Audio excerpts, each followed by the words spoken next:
Welcome, everyone, to Peoplyst HR and People Tech Explorer. I'm Tony Lawrence. Today, we're talking to a very diverse group of experts from Paylocity, one of our partners. We'll dive into HR tech trends, HRIS adoption, and how Paylocity is shaping the future of HCM solutions. Joining me today, as always, is your co-pilot and Peoplyst resident HR tech expert, Tearle Johnson, along with our expert panel from Paylocity. With 2 decades of HR experience and a doctorate, or working on a doctorate rather, from Purdue in leadership and innovation. And I think she possesses like every certification you can think of in between. Sherry Simpson is a powerhouse in the HR space. She's also the host of the HR Mixtape podcast and serves as Paylocity's in-house HR thought leader. So welcome, Sherry. Josh Crawford is a well-seasoned, well-traveled HCM account executive, now in his 9th year in the industry. Josh has worked with multiple HCM vendors and served companies ranging from small businesses with 1 employee to global enterprises with 10,000 employees and everything in between. So, Josh, welcome to you as well. And last but not least, certainly is as manager of solution consulting at Paylocity, Jason Hiss brings over 16 years of experience in human capital management. He is also a passionate advocate for AI and its role in shaping the future of HR and business. Well, look, we have a ton to cover with these minds, so let's jump right in. And I want to start with the big picture, Sherry. What are would you say the top trends in the HR market this year? How is Paylocity adapting to these trends to better serve HR professionals? Yeah, what a great question to start us off with, Tony. So I appreciate that. I think there are 5 trends that continue to bubble to the surface when I think about HCM and HR. And even if you look across the landscape of some of the big names putting out trends, right? Gartner, SHRM, McKinsey, those kinds of things. So the first one, definitely AI integration and automation. I don't think that's going away for a little while. It's interesting when you think about the role of HR. About 50% of our time is spent on tasks that could be streamlined. So automation is really going to help us think strategically and move forward and reduce some of those manual tasks. It's also, I really do believe, going to introduce fairness. I think there's a lot of conversation around recruiting and AI and how those tools are going to help us, and the fear around potential bias being introduced. I think it's actually going to go the other direction. I think we're going to see less bias in our recruitment process because we'll be able to train those algorithms correctly. If you think about unconscious bias as a human, you can't really train that out of us.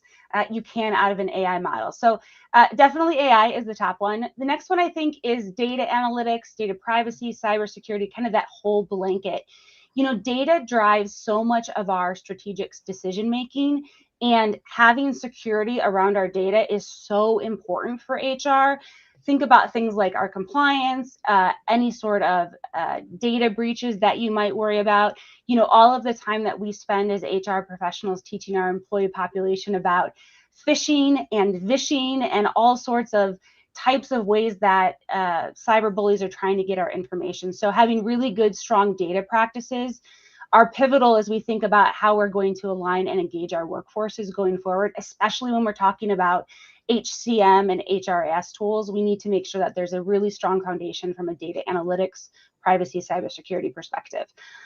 Number 3, strategic planning and leadership. That is something that I think we're going to continue to be at the top of that. HR plays a key role in that future planning and leadership development. We really need to spend time equipping our leadership teams for the business problems that we have now going forward, especially as we think about how we handled the pandemic and everything that our leadership teams had to go through during that time. So we have to really focus on fostering that culture of learning and innovation to really make sure that we're helping our new leaders succeed. Number 4, talent management and upskilling. We have to continue to keep learning, both as HR professionals and as we prepare our employee population. I think it ties into AI too, as you think about that conversation. Is AI going to replace jobs? Some jobs it will, right? That's the reality. But I think the thing that is more important is, are we going to be replaced by people who know how to use AI tools, who have had organizations that have focused on upskilling them for what's next, addressing the skills gaps, and really helping to impact not only the future of their business, but the engagement of your employee population, right? By providing those opportunities. And last but not least, employee experience and collaboration. You know, EX is such a high priority now. It's not a side project like it used to be. It drives our focus on engagement and culture fit, and it unifies our strategies across departments. I think what's interesting is when you think about EX, it's not sole the responsibility of HR. It wraps in IT and finance and your CFO group and your CEO suites to think about things like having the right tech, budgeting, the right KPIs. So those are kind of like the big five. And when I think about how Paylocity has had the impact to these or can impact them, right? AI and automation, I think, is a no-brainer, right? Our AI assistant streamlines our HR tasks.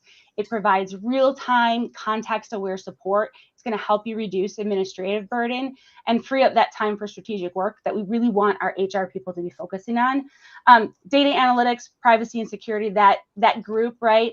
You're going to find some really robust reporting inside of our tools, and things like single sign-on, multi-factor authentication, automated account management, right? That's all built into the security and backend of our tools. So you're going to know that you're secure and that you're going to be in compliance. Strategic planning and leadership, right? Headcount planning, centralized workforce strategies. That really is going to ensure that your HR leaders can align staffing needs with those business goals I talked about and help you have more advanced talent mapping than some of the other tools out there. Talent management and upskilling, right? Performance management tools and LMSs or learning management systems are what you're going to need to succeed in that area. You can use those to drive the upskilling. And what I love about our tool is you can think about it from super big, right? You're loading in those giant classes, or you can get really small and go, hey, you know what? I needed to train somebody this week on the new ladder protocol. I'm going to record a quick video and load it into the LMS. And oh, by the way, you can access that whatever you're using, you know, whatever tool you're using. So I love that. And then last but not least, employee experience and collaboration, right? Having a mobile-friendly all-in-one platform that integrates payroll, performance management, and those engagement tools, those are going to be a game changer as you think about addressing all five of those trends. Yeah, I'm not surprised, but you came fully prepared. That is an incredible start to the conversation. So Tearle, I'll turn over to you. Okay, I want to take a few minutes and talk about Paylocity technology, and also we'll probably touch back on AI again. First question, Josh, this is for you. For organizations that currently are looking and evaluating HRIS platforms, can you speak for just a few minutes about what you believe sets Paylocity apart from the competitors in the marketplace? Yeah, of course. Thanks, Tearle. I think the first thing that sets us apart is just the fact that we're completely agnostic from a benefits, insurance, 401k, and pretty much any other service provider that our clients use. You know, we always say that we're a tech company that just so happens to do payroll, which to me just means that we only focus on HR technology and we keep our hands out of everything else, which is also what we call internally the best of breed approach. And the reason we do this is because we know that the best outcomes for our clients are when they have experts who focus in each one of these areas. So our strategy instead is to integrate with these providers because, you know, we realized a long time ago that our clients, they really deserve a choice regarding the other vendors that they're going to use. But what I think the biggest differentiator is for Paylocity is our service delivery and our implementation. And I know everybody's probably rolling their eyes right now because every company claims to have the best service in the industry. I've seen it firsthand at every vendor that I've ever worked at. But what really separates us in this regard is that we have truly dedicated support and that we only hire experienced implementation and service reps. So after implementation is complete, you're going to have one main point of contact. You're not going to call a 1-800 number and get connected to somebody in a different country who's working out of a call center and they're not familiar with your account. All of our reps are US based, which if you've ever called one of these call centers to discuss something important like, I don't know, employee taxes or employees being paid correctly, you know how just important that is. And then since our service reps have experience prior to coming to our team, you're not going to be worried about being frustrated when you call in because you know more about Paylocity than your service rep does. And the last area I think that genuinely makes us different is just our reinvestment back into the product. We invest about 15% of our revenue back into research and development, which is about double the industry average. Wow. And our clients, they see it all the time. They submit feedback through the system about a particular feature or functionality, and then next thing you know, we have it.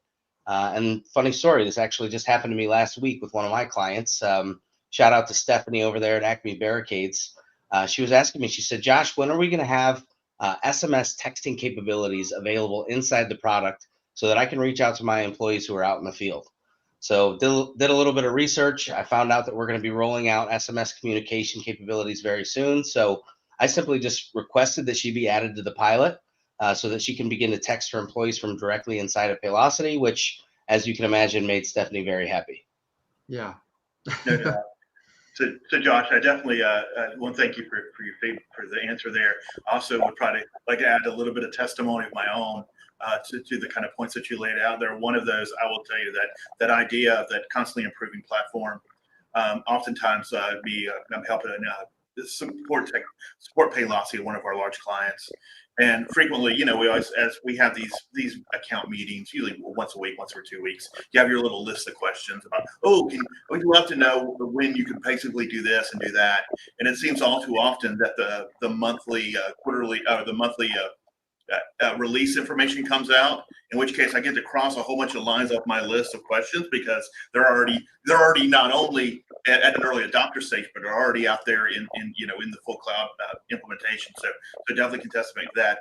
Also, the other piece I want to support, my personal experience with Paylocity is actually, and this happened yesterday, that on the same client, we had a pretty complex question that had some sense of urgency to it. So we had our weekly meeting with the account management team on Monday, and of course that you get questions on Tuesday afternoon. So reached out to our account rep. Definitely want to give a shout out to Serena on that. That she was back. I was back on the phone talking to her within minutes of actually reaching out. She had the exact answer I needed, was able to kind of connect back to our client, and are already in a move forward space. So definitely want to say it's more than just some corporate marketing. It is a reality as far as my experience with Paylocity. So definitely. And Tearle doesn't get excited super easily, so he does not waste words when it comes to excitement. Companies that call me back, I'm a big fan of. I got to say, Yeah. Not all do. All right. Do want to move back, and Sherry, want to kind of touch back on the kind of the points you were making, especially around AI. We all know that AI is not only shaping HR technology, but it seems like touching every aspect of our lives. But once again, we're going to focus our conversation here to HR technology. But there are a lot of concerns, a lot of noise out there in the system about ethics and responsible use. Can you speak a little bit more about Paylocity's approach to AI, especially in terms of ethics within the platform? I love when we get asked this question because we were one of the first providers to publicly put out an ethical AI statement. And what that statement does, you can find it on our website. It's easy to find, so it's not buried under a bunch of links. And it governs how we look at and how we implement AI into our tools, and has governing ethics statements that we follow. And the reason I love that is because if you look at the ethical landscape when it comes to AI, there is so much that is being put on the employer as responsibilities, but the AI is coming from your vendors. So for example, the EEOC has put out that if you make a hiring decision that ends up in an EEOC claim and you come back and say, hey, you know what? It was my system. It was the AI built into the system.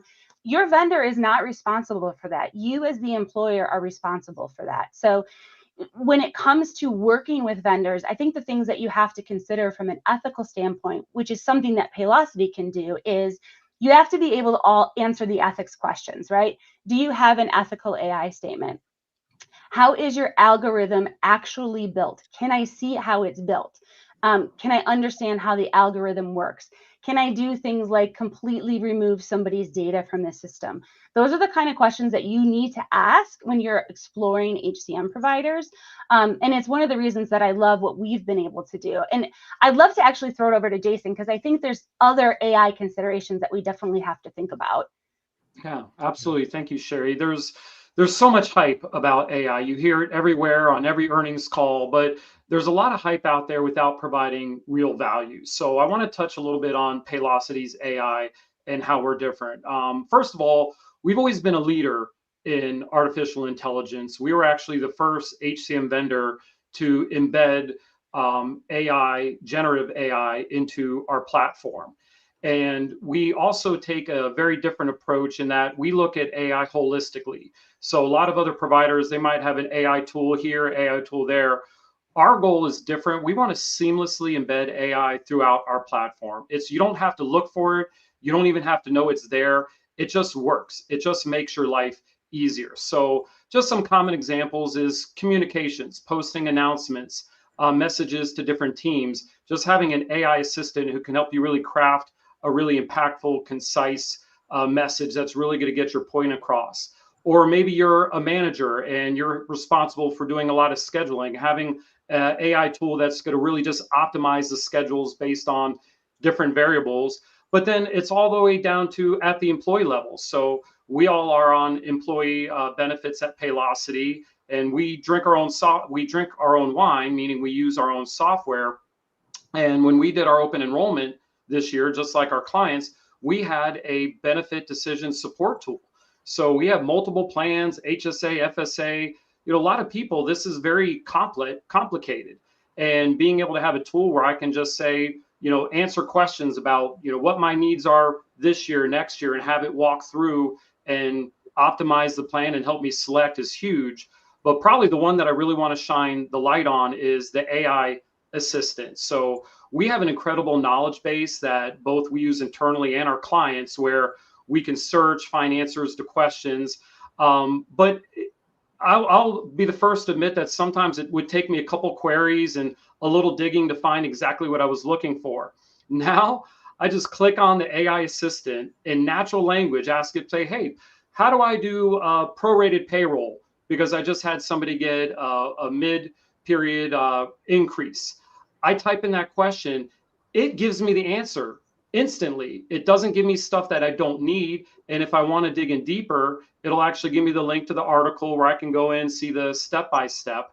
But what's really exciting is our clients will be able to use it a little bit differently that way as well. But just imagine uploading your handbook, right? You're already going to have it on the employee self-service portal, but they still have to go in and search. And I know one common thing is like, what holidays do I get off? What's my PTO policy?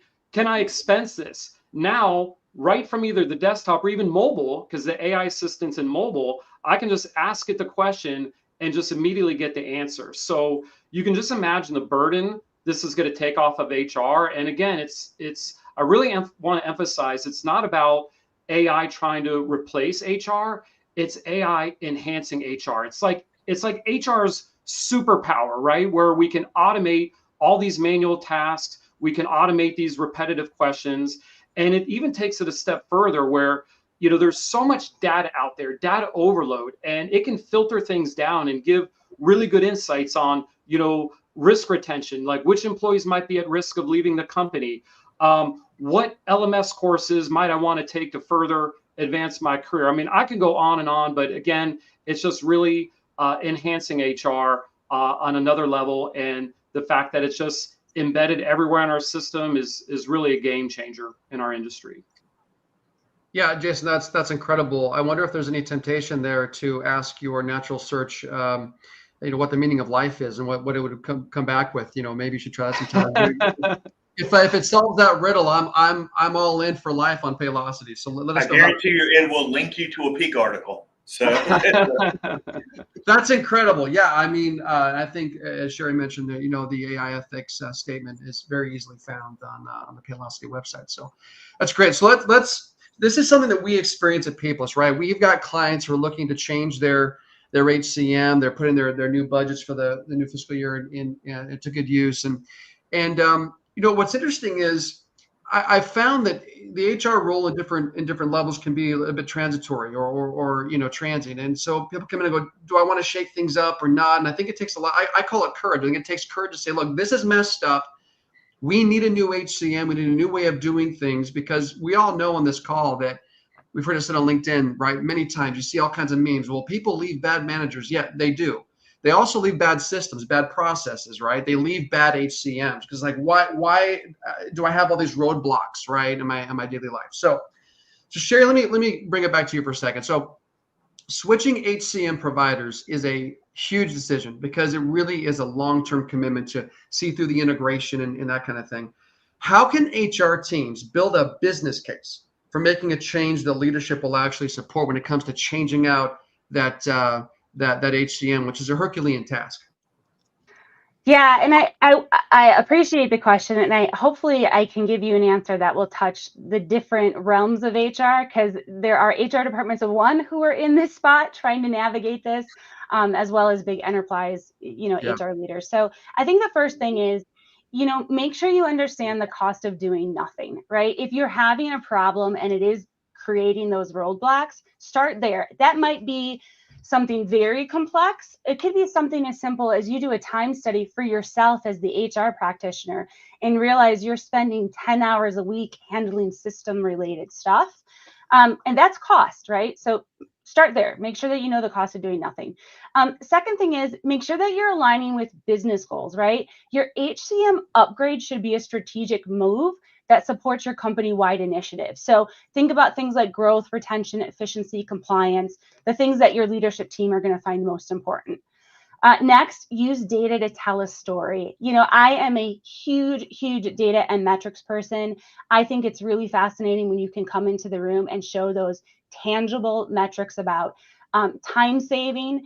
I'll throw in a little something here. Prior to coming to Paylocity, I was actually a Paylocity client in my last HR role. And that was one of the things that I was able to do is bring in that data. And part of the story that I got to tell was, hey, not only is this new HCM going to solve our problems, because of the cost difference, I'm going to be able to purchase the entire suite. So, hey, we don't have performance management, we don't have LMS, now we do, and I've been able to reduce costs. So think about the data that you're bringing to the table. Make sure that you have employee feedback, collect those insights, the pain points, so that you have those. Highlight your competitive advantage. I think this one gets missed. I think people don't think about the time that you spend working in a tool that doesn't work for you impacts your ability to make money and support your clients. So make sure that you're bringing in that competitive advantage. Then some more tactical things, right? Address leadership concerns up front, right? You should proactively know how you're going to tackle the budget. What does implementation look like? What are the adoption challenges you're going to have? Do you have a phased rollout plan? What are your ROI predictions, right? Come to them with that built into your business case. Leverage vendor support. Let's be real. Your vendor wants you to buy the thing, right? So if you're struggling with how to pitch this internally, ask them for support. They might have business case templates already put together, or case studies or ROI information that they can give you. Last but not least is make sure that you are involving your key stakeholders early. And who I mean by key stakeholders is your IT team, your finance team, and your operations team, right? They should either be part of that decision-making community, or at the very least, you should have surveyed them to have a really good understanding of the things they need. So going back to that security thing I talked about earlier, how's that going to work with the things that you have from an IT perspective? From a finance perspective, right? Is it going to flow into your general ledger software? How seamlessly can it do that? If it isn't, is there a third-party tool that you're going to have to use? That's going to increase your cost. The other thing when it comes to cost, and I'll just mention this as kind of a bonus thought, is make sure when you're thinking about your HCM that you're thinking about it long term. So for example, if you're implementing in January, you probably don't do open enrollment until November, right? You need to know, is that benefit module an additional cost? Do I pay for it now, even though I'm not going to use it in November? Does it get added in November? You have to ask those questions as you're going in and include those in your business case so that you know if there's going to be a cost increase in 8 months, you can plan for that ahead of time. Yeah, that's incredible. I love how you led with the heartfelt understanding the cost of doing nothing, right? Yeah. Inaction, inactivity, right? Complacency, indifference, they all have their associated costs. And everything you just shared will be very easily repurposed, and you're going to help a lot of people on HR teams with that list. Say, okay, I got to have the courage, and here's where I can start, right? So thanks for that. We're going to transition over into HR tech integration and ecosystems. Go ahead, Tearle.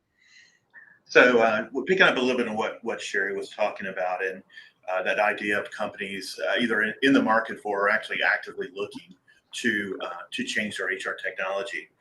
We'd love to think that it's unplug one piece and plug another in, but what we know is these are not always simple scenarios. Oftentimes, organizations have a unique ecosystem of a combination of cloud, on-prem, and legacy systems, vendor systems. All of those really create a unique HR stack environment. Josh, I'd like you to weigh in on this. How does Paylocity integrate with those complex tools that may be less than a one in, one out scenario? And what do you think HR leaders should consider when they are analyzing their tech stack when they're going through this evaluation process? Great question, Tearle. I think HR leaders need to be aware of any changes that could be coming in their tech stack, whether it's this year or 10 years from now. So if you plan on adapting to the changes, whether it's in the marketplace or in your own business, I think it's important to have a partner who's ready to meet you where you are today, in addition to where you're going to be in the long term. And Paylocity has 400 pre-built integrations, with the majority of these being bidirectional or 360-degree APIs. So if you decide to change a vendor in 401k, ERP, benefits technology, or any other technology that you use, you're not going to have to leave Paylocity to do what's best for your business. And I think this goes back to the best of breed methodology I was talking about earlier, that if we don't have the ability to build the best technology available for a particular niche area, we're just going to integrate with it instead. And I think the last call out I'll make for HR leaders to be wary of when they're evaluating integrations is not just to accept when a vendor says that they can integrate something. Make sure that you can confirm that it's a 360-degree integration, it's bidirectional, and it's an API. Because I think everybody on this call knows that there's a big difference between downloading an Excel file from one system, uploading it into another, and doing that every single day, instead of just having the systems communicate behind the scenes with no manual intervention from the administrator. Yeah. Thank you, Josh. Appreciate that. Want to go ahead and for a minute as we talk about from this, going through this process that we're no longer shopping. Now we've selected a partner, and we begin that implementation work. Oftentimes this is a monumental lift for HR teams.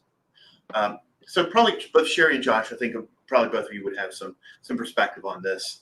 A lot of technology companies have this belief in like the old Kevin Costner movie. If you build it, they will come. However, this sort of short sells the challenge that adoption is for any newly implemented system. So can you speak about how Paylocity helps clients navigate these hurdles that may appear during implementation or maybe be post-implementation in an adoption phase? Yeah, of course. I'll kick things off here and then I'll pass it over to Sherry. I think the biggest challenge that I've heard from my clients prior to coming to Paylocity is just getting the users to adopt the system and getting them inside of the application to do their day-to-day activities. So we might need them to punch in and punch out. We want them to be able to view their pay stubs and W-2s. Maybe we want them to change their direct deposit information. Or let's say open enrollment is coming up and our employees haven't logged in to select their benefits. So I always get the question, like, how do we get our employees to log in and do all these things that we need them to do? And some of the ways that we help our clients accomplish this, first and foremost, is through onboarding, where we're going to send out a link notification to the employee when we decide to hire them. So they're going to click that link and they're already going to be logged into the Paylocity app. They're going to complete all their necessary new hire documentation directly through the mobile app. So all of their information is already in the system and they're already logged in.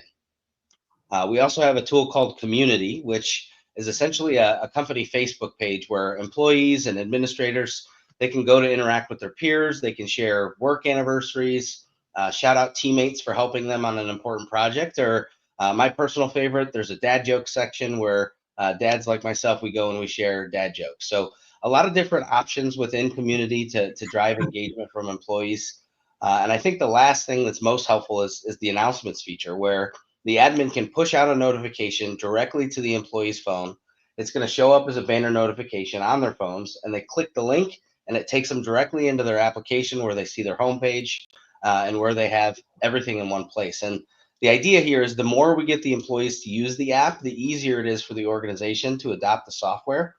And a little pat on the back for Paylocity here. It doesn't hurt that we have the highest rated mobile application in the industry in both the Android and Apple stores. So feel free to go check those out for yourself. But the idea here is that we've built the mobile application to be as easy to use as the other apps that your employees are using on a daily basis, which is probably why it's so highly rated by the employees who are using it. Sherry, how about you? What are some of the other challenges we hear from our clients?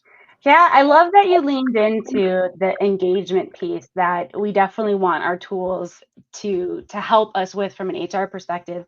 I think the thing that I want to put out there from the HR practitioner perspective is training employees on how to actually use the tool beyond the engagement pieces, right? There's a lot of expectations we put on employees around performance management, right? How are you going to do that? For our managers, how do you approve time off? How do you do, if you have payroll and you need the managers to do something from a payroll perspective, right? How do you get them trained on that? What I love about what we do is we take a very active approach to provide a plethora of resources. So not only can you jump on pre-recorded or on-demand training, you can get in live sessions. Our training department is actually very unique in comparison to, I think, some other organizations. Our training department sits actually underneath HR. So they are in charge of training both internally our employees and externally our clients. So really unique perspective to understand what the HR community is going through. And so you get this really unique training that's really specific to how you're going to work with your employees. And then you get all the ancillary stuff, right? The slick sheets and the one pagers and the, robust LMS stuff that you can send out. But I think that is a game changer when it comes to trying to implement new tech. You want the engagement piece, but you also want the tactical, how do I do it piece.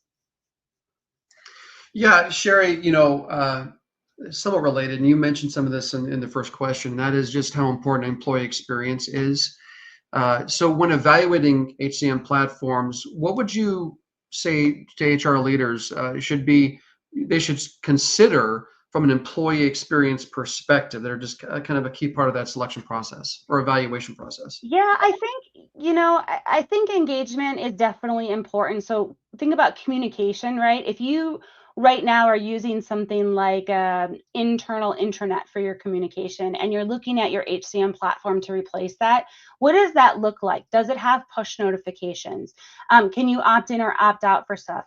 Can you force opt in for things? That's really important if we need to get out, emergency communication. So understand how communication works in the tool. I think the other thing is don't implement tech that's actually going to make people's jobs harder. You have to ask those questions as you're looking at implementing these tools.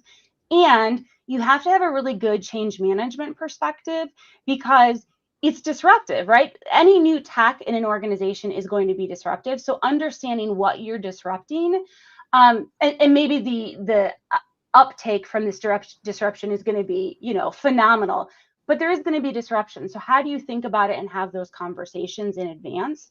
And then, Josh talked about this a little bit, but mobile is the way to go, right? Having an app is the way to go. We spend so much time on our phones.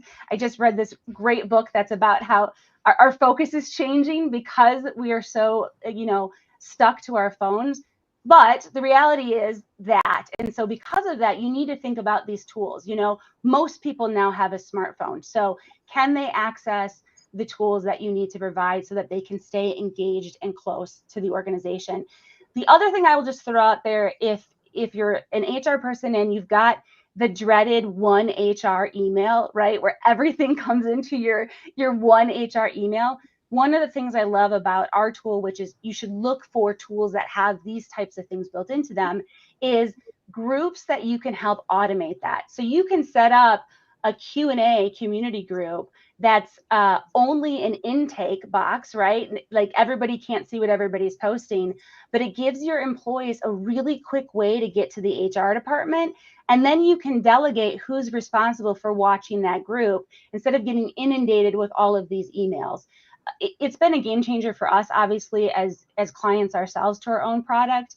but it really has helped with our engagement in the perspective of employees feeling like we care about them and we're giving them tools that are going to make their lives easier. Yeah, that's excellent, Sherry. We also have some questions about scalability. We know that a lot of companies are, have to consider, will their platform scale with them, right? So I'm going to pass over to Tara. We've got some questions about scalability for growing organizations. And Jason, probably going to look for your feedback on this question. We know that companies are not static; they're extremely dynamic. We also know that Paylocity talks a lot about its ability to be scalable in a lot of different ways. Can you talk a little bit about the platform and how it meets the needs of organizations as they grow or contract when that happens as well?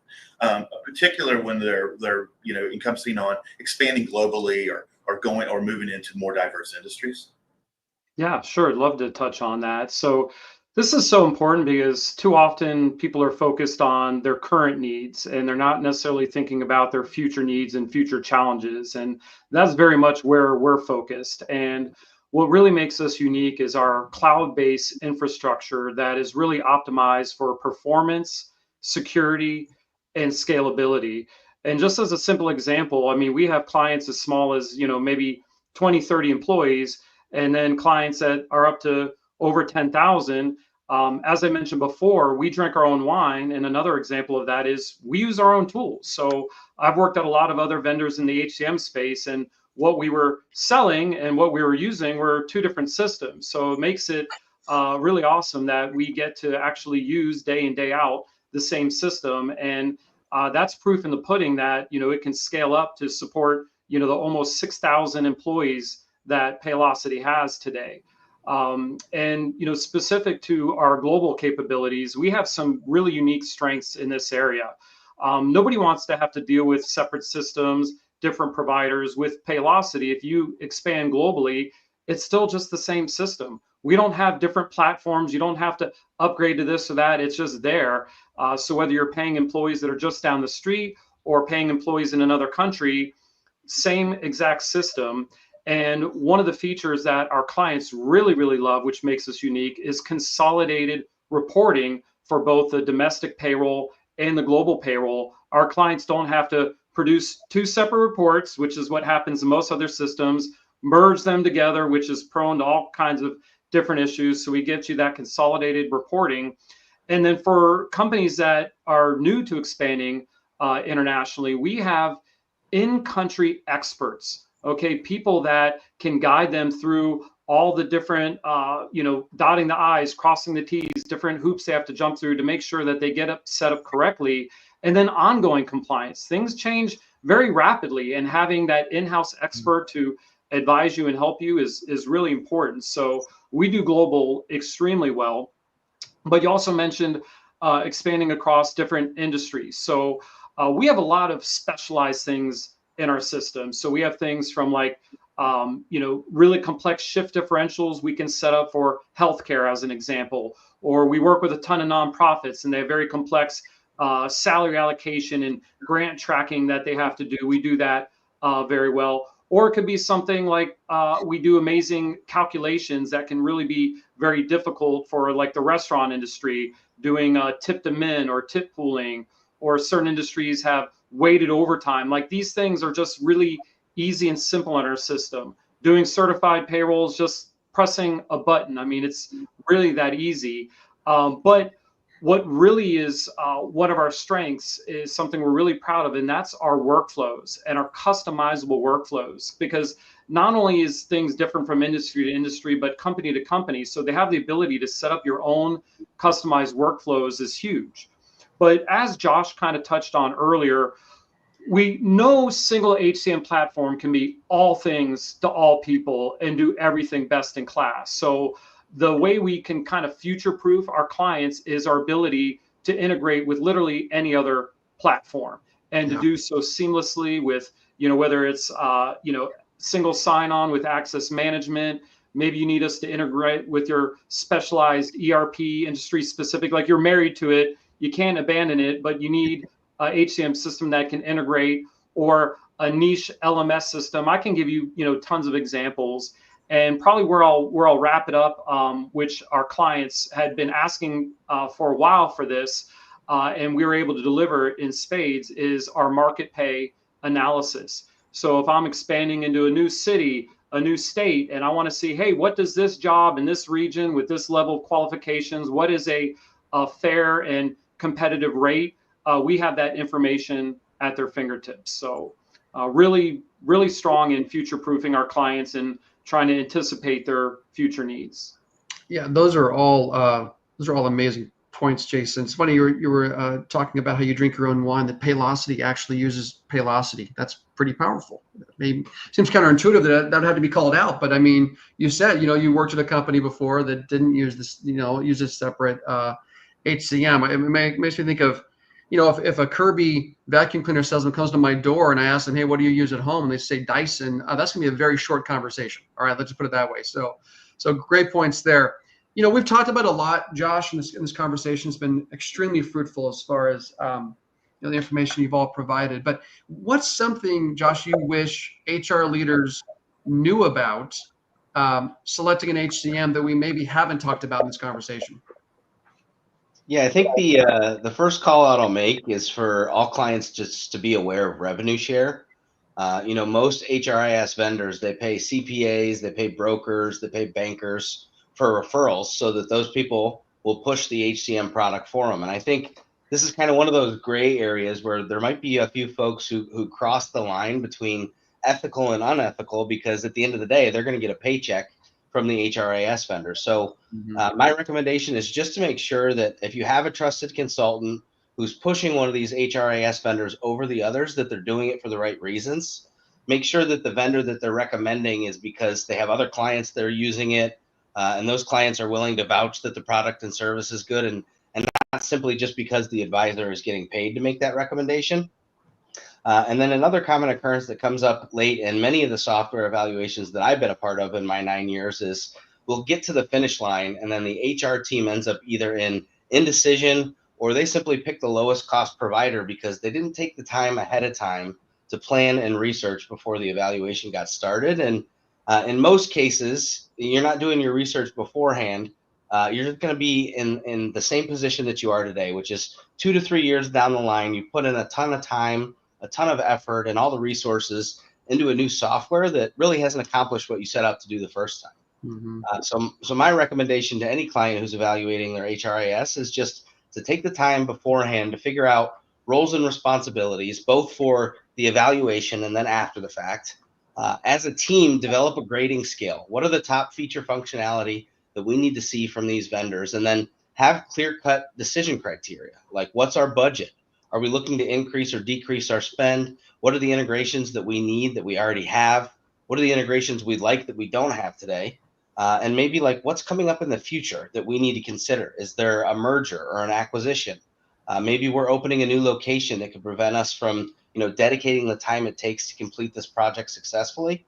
Or do we even have the bandwidth to complete this implementation? And believe it or not, I think contrary to popular belief, most salespeople genuinely want to help their prospective clients, but when you don't even know what you want or need, it makes it difficult for us to help you. So I think it's important to have all this laid out ahead of time, to help your sales reps guide you to the right decision. And in today's day and age, just doing a little bit of research on software review sites like G2.com, you should be able to identify maybe 3 or 4 vendors to evaluate instead of 5 to 10 like we see in many cases. And lastly here, if you feel like you can't accomplish all of this on your own, my recommendation personally is to use an HRIS consultant like Peoplyst, because most of these consultants, they already have top vendors picked out for you. They have discounts pre-negotiated on your behalf, and they have the knowledge that's necessary to help you select the right vendor and then optimize the system to the specifications that you told them that you needed. And I think in most cases, it's going to cost you more to try and go out and do this on your own instead of relying on a vendor like Peoplyst, who's already done a lot of the heavy lifting for you, and they have the experience to guide you in the right direction. Yeah, thanks, Josh. Really appreciate that. Yeah, we love helping people on the non-technical side. We know that Paylocity brings a lot of great technical support, but where we can help on the non-tech side, we love helping companies. That's what we do. So I appreciate that very much. So Josh, I want to kind of follow up on that question. We're talking about finding and moving forward with a new vendor. Unfortunately, you still have to, a client still has to extract themselves from their previous arrangement. And this means navigating contracts and transitional clauses and other legal mumbo jumbo, shall we say. So can you talk a few minutes about the type of contractual elements that HR teams should really pay close attention to when they are selecting and moving to a new vendor? Yeah, another great question, Tearle. And I think if we're honest, we could probably spend a few hours talking about things that our clients should be looking out for. But for the sake of time, I'll try to summarize this. But in my opinion, I think the first thing that clients should be wary of is long-term contracts, because if you have a vendor that's requiring you to sign one of these long-term contracts, you have to wonder why. Because to me, that means that the vendor doesn't have faith that the project is going to be successful. And then if it's not successful, the only side that's dealing with the repercussions is the client. You just paid a huge lump sum of money as an implementation fee, and the HCM vendor knows you're not getting it back, regardless of whether the implementation is successful or not. So in my opinion, if they had faith that they're going to be able to give you everything they promised you, why are they making you sign a long-term contract that prevents you from leaving? Good point. Second call out, if a company waives your implementation fee down to 0, or they give you 3 to 12 months free, I think Tony and Tearle and everybody knows nothing's free, right? So if they give you a proposal and there's a $0 setup fee, or you're getting 3 to 12 months for free, I'd make sure that you scour that contract, because odds are there's some verbiage in there that's going to require you to pay that back if you leave before the term is over. And the last call out I'll make is to just be on the lookout for hidden fees, and to do your due diligence to make sure that everything is on the price agreement that you could be charged for. And I've seen this too many times in the past few years, where a client is promised one price and then they're getting charged every week or every month for a bunch of stuff that they didn't see. And this could be in the form of a weekly bill versus a monthly bill. Maybe you get charged every time you process payroll instead of just one time a month. You could have extra fees for W-2s or 1099s at the end of the year, tax filing fees, direct deposit, et cetera, et cetera.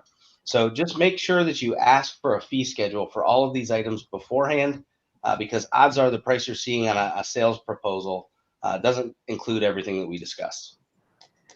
Yeah, Josh, that reminds me. I have a friend who just upgraded his ADT package, and it was a no-cost upgrade. And then he got the bill for the equipment, and he was so put off. He went onto social media to complain pretty profusely about it. So anyway, I get that. I think that transparency is what people expect. It's what people want, and frankly, it's what people deserve. So that's a really good point. Look, guys, we've been very efficient on our time. Do we have time for maybe a couple more bonus questions, if we can call it that? You guys good with that? All right, let's go. So first, I'll pass over to Sherry and Jason on this. Can you give us a sneak peek at any exciting features or innovations Paylocity is working on your side? Yeah, I'll jump in. I think Jason already kind of hinted at one or shared a little bit of it. I don't know that from his perspective that he has as much excitement about it as I do, but that ability to have the AI assist go against your employee handbook, that is a game changer. And one of the things that he didn't mention, that the reason I bring this up, is not only does it give you that answer, like his example, hey, these are the holidays that that are available to me. It directs you to that exact part of the policy inside that handbook.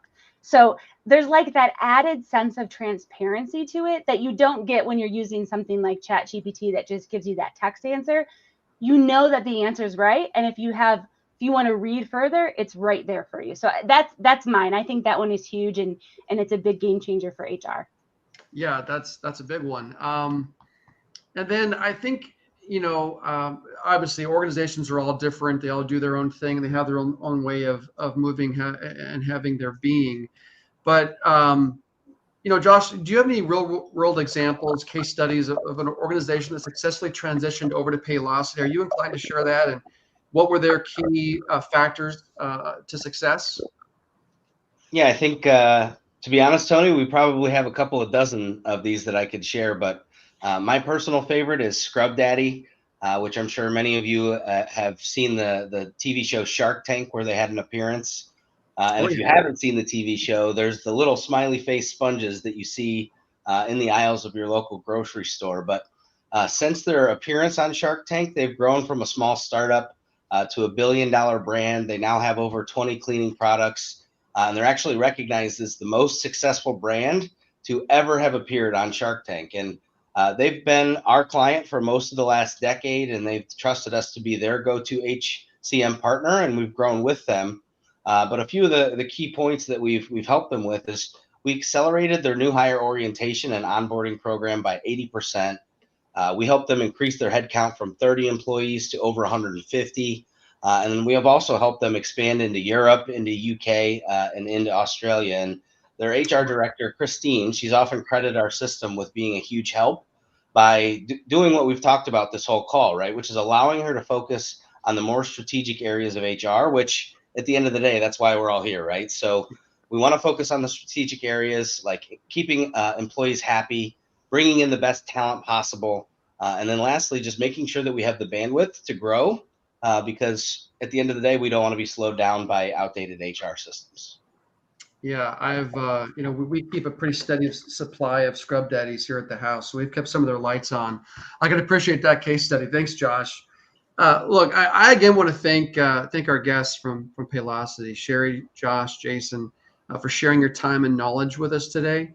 And of course, and actually, Sherry, I wish you the best as you complete your doctorate at Purdue. Those are great courses of study, and I wish you absolute success leading up to that completion and thereafter. It's been such a delight having you all on the show. So, and of course, thanks to all of you for joining.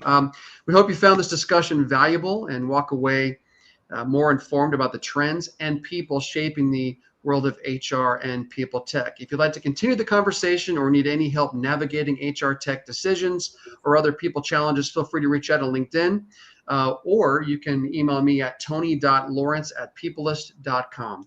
We'll see you next month for another engaging episode of HR and People Tech Explorer. Until then, take care. Paylocity team, thank you so much and enjoy the rest of your day. Delight having you on today. Thank you. Thank you. Thanks.